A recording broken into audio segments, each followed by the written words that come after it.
Thank you, Mr. Chairman. Thank you so much for being here, Mr. Secretary. Nice to see you. We have 120 of the most beautiful state parks in the country.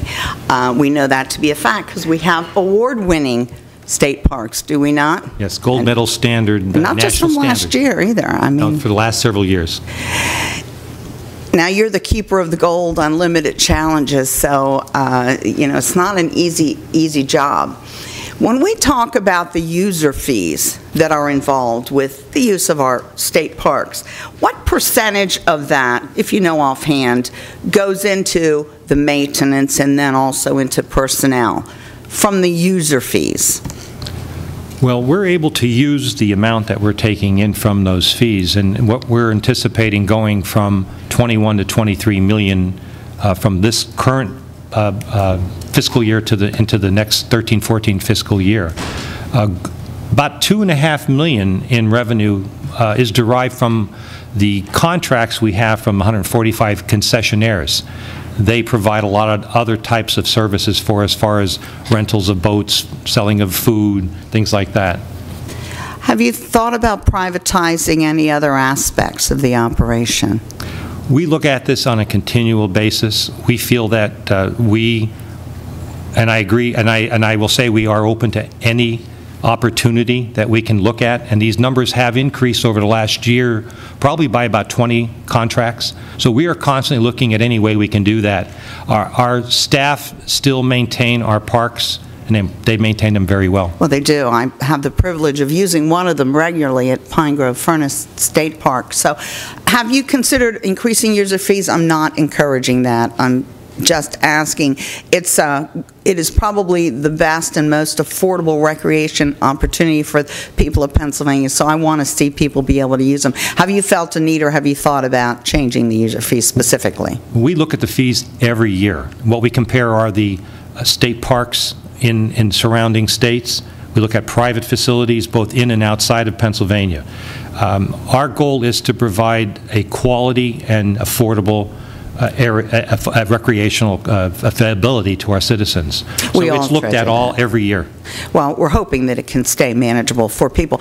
You have done some great modernization projects at some of the parks, and the one that I use regularly is one of them.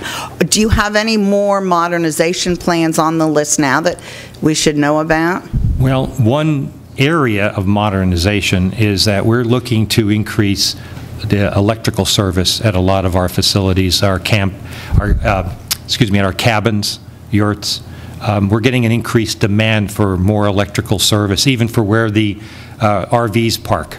So this is one area that we're looking at increasing over the next year. Yeah, and that'll be well appreciated too. But speaking of cabins, you've done something a little more sophisticated up at Bald Eagle, with the inn up at Bald Eagle. How is that going? Do you can you give me a status report? It's absolutely beautiful. Well, the Nature Inn is a one-of-a-kind facility that we maintain. Right now we're averaging about, and within the last few years, about 54% occupancy. For where it's located and what we're providing, I think that's a very good number. We're very satisfied with what we have as far as that facility and for what it provides. A lot of the structure is made from recycled products. We recycle all the water, the rainwater, wastewater. The food waste is recycled. It's like I said, a unique one-of-a-kind facility. Well, that's all I wanted to know, how it's going, because they have some great programming up there, seasonal programming and birding events, and there are a great number of people. I think that as time goes on and word travels, that's going to become even more popular. One last question. What about the sequestering? What, if anything, will the federal government sequestering possibly do to your grant access, or I don't know about operations, but that type of thing? It's a little early because we haven't gotten an absolute answer on how it will affect us.